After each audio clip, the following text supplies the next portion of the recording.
Alors Une monnaie pour apprendre, en fait, ça vient, le cursus qui a été suivi par moi et par mes élèves, l'idée c'était qu'on les fait travailler par projet. Ce sont des techniques sociales, donc des élèves qui doivent travailler surtout dans le social plus tard, et ils seront amenés dans leur vie d'adulte, de par leur titre social, ils vont faire éducateur, ils vont être psy, ils vont être instituteurs, ils vont sûrement devoir faire des projets. Et donc l'idée c'est déjà de leur expliquer comment on mène un projet à bien, et on essaye toujours de trouver des projets qui ont une filiation sociale pour le faire travailler sur le sujet.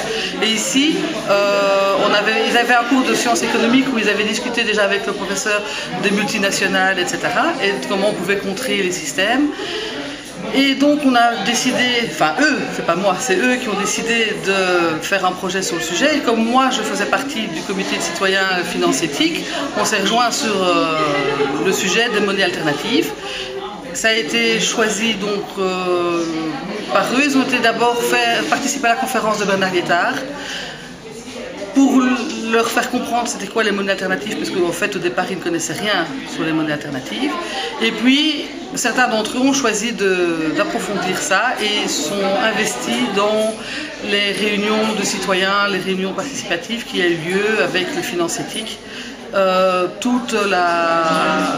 Pendant tout le cursus de cette année scolaire. Donc je crois que la conférence de Bernard Liétard c'était en septembre-octobre, et ici on est en avril, mai, on est même carrément au mois de mai.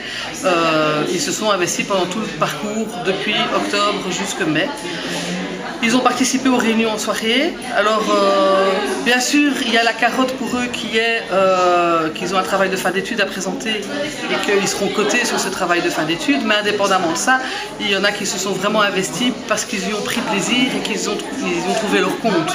Je crois qu'on n'aurait pas pu arriver au point d'aboutissement qu'on peut observer aujourd'hui s'ils l'avaient juste fait par obligation. Donc il y en a vraiment qui se sont réellement impliqués dans le sujet. Alors quel est l'avantage de travailler par projet, indépendamment de leur apprendre comment fonctionne un projet? Pour les professeurs, on a quand même aussi plusieurs avantages. Et d'abord, ils travaillent en autonomie. Le prof est là juste pour superviser, pour vérifier que les choses soient faites, leur rappeler les échéances, les remettre face à leurs responsabilités régulièrement pour être sûr que tout soit fait en temps et en heure. Mais ils apprennent justement à prendre leurs responsabilités, ils apprennent à gérer leur temps, ils apprennent à communiquer, déjà d'abord entre eux, puis après communiquer les résultats de, par exemple la journée porte ouverte d'aujourd'hui, c'est clairement ça, c'est communiquer vers l'extérieur ce qu'ils ont pu faire. Ils doivent tous rédiger un rapport qui va servir de travail de fin d'études, donc ils vont aussi communiquer par écrit.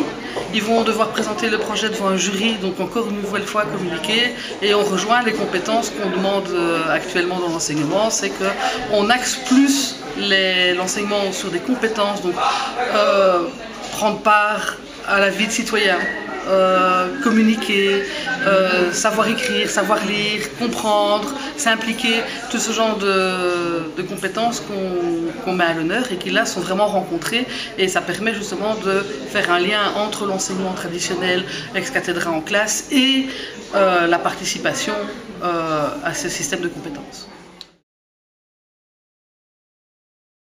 Alors le défi pour l'Europide au sein de l'école, c'est que le plus gros défi à mon avis, ça va être de faire adhérer le reste de l'équipe éducative.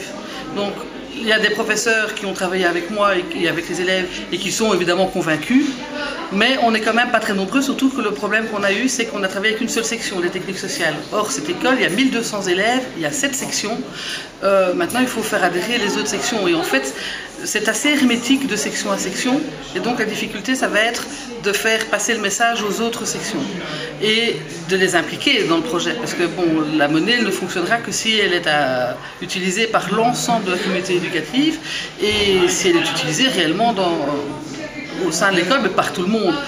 Le défi qui était de persuader la direction, ça c'est fait. La directrice est tout à fait partie prenante et elle est très positive face au sujet. Donc toutes les autorités académiques, etc., ça c'est fait. Maintenant, il faut vraiment prendre son bâton de pèlerin et aller convaincre prof par prof, j'ai envie de dire. C'est vraiment personne par personne, c'est un contact personnel. Parce que il faut en plus surmonter les conflits intersections. il y a quand même, comme dans tous les groupes, on est très autarcique, donc on aime bien les animateurs, ils travaillent avec les animateurs, les techniques sociales avec les techniques sociales, les péricultrices avec les péricultrices. Là, c'est un projet qui va évidemment devoir s'étendre à tout le monde, et la difficulté, à mon avis, elle va être là. La première difficulté qu'on va rencontrer, c'est d'être là. C'est même pas tellement de convaincre les élèves, parce qu'une fois que les professeurs sont convaincus, généralement, ils réussissent à convaincre leurs élèves. Mais donc, c'est surtout, pour l'instant, convaincre les autres professeurs de l'école. Ça va être le gros défi, à mon avis.